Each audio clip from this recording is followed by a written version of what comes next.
Hi there, scrap friends, Louise with you today. Thank you so much for checking out this video. Let's just preface this by saying I don't do very many double page layouts, and there's pretty strong reason for that. It's because I'm just not confident in turning them into quality layouts. I'm certainly not against a double page, but I just honestly struggle with how to put the photos and where to put the embellishments and how to make it look cohesive. So I just don't do them very often, and even this particular layout I'm not completely happy with. Something about the background and the amount of embellishments and the way this all worked out, I don't know. I mean, it's done and the memory is made and I'm happy about that, but I really just want to be honest and say that, the actual practice of doing this layout is quite a struggle for me. So be kind. No, I'm just kidding. Be honest, because, you might see something when you're watching this that could give me a little tip about how to improve my ability to complete a double page layout. It is a struggle, but I'm all about sharing the inspiration, and it might help you to know that I struggle and that, every layout I make is not, about being the perfect page. It's simply about creating a memory and learning as you create, and the enjoyment that you get when you create, and obviously for me, recording those memories. So this particular series of photos is from the Edinburgh Military Tattoo, which I was lucky enough to attend. It was a really fantastic night, lots of pics. I thoroughly enjoyed the event. I know a lot of Queenslanders went to it because it was kind of a once-in-a-lifetime experience here in Australia. It was at Suncorp Stadium, and so yeah, I had lots of these little images that I had printed out of the event, and they'd been sitting in my printed photo stash for so long. And I'm also on the 100 patterned papers challenge. And so all these papers that you see me using here are actually from that 100 patterned papers stash.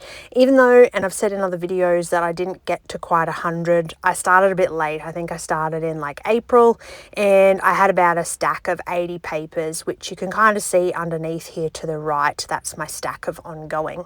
But essentially the idea is that when you reach for the creativity of a layout, you sort of go for this 100 pattern papers stash and try to work your way through them throughout the year. And I mean, if you use every page, then you can get maximum 100 layouts, if not more. So that's a pretty good effort for the year, and I would be quite happy if I could make it through and actually get 80 layouts done. I don't think I'm going to get that far because it's obviously July, and I mean Scraptember is coming though too, so what's to say that I don't get my Scraptember on and really deep dive into that 100 stash. So yeah, check it out, because there's lots of creatives out there, participating in the 100 pattern papers. And, you don't have to make a video with everyone, but it's sort of that inspiration for yourself to actually, get your paper stash. Because I think, honestly, if I was to pick one item that was most bulkiest in my stash, what I have the most of, it would definitely be pattern papers. So for me, this was a great challenge and a great way to use up some stash. All right, so you can see that kind of everything here is pretty loose at the moment. I haven't glued anything down. I'm still kind of auditioning pieces. I know that I'm working on this bottom left, top right cluster, and that's going to help me with my sort of balance. I have these little pieces around my,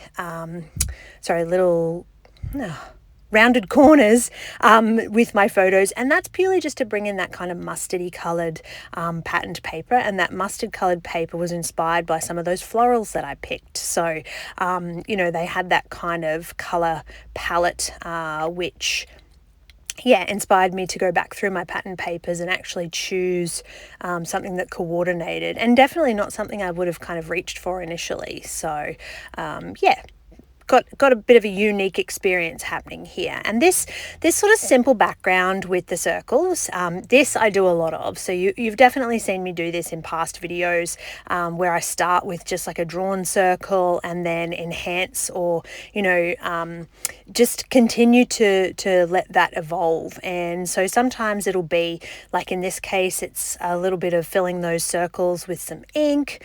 Sometimes it's doodling, sometimes it's splatter, sometimes you could go with paste. There are so many ways that you can sort of grow and enhance and fill these circles and end up with some quite fun effects. So yeah, I have to be honest and say that this is not one of my favorite creations that I've made recently. Yeah, I can't even pinpoint what it actually is that I don't like about it. The torn paper, the papers that I've chosen, the background with the wood grain, it all seems like it should work pretty well together, but I don't know, just, I think it's important to know that as crafters, sometimes we get it right and sometimes we look back at our layouts and go, wow, what was I thinking when I created this? So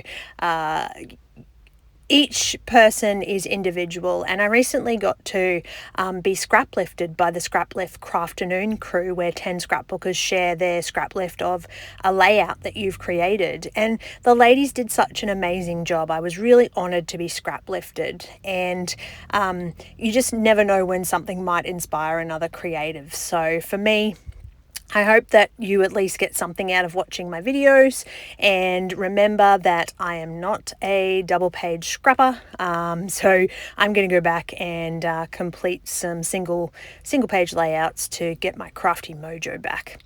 Alright, lots of doodling, a few little stickers and some splatters. Of course I add my journaling, but essentially I am pretty close to having this layout completed. So if you've stuck this long through all of my ranting and discussion, I thank you very much, and I wish you happy scrapping.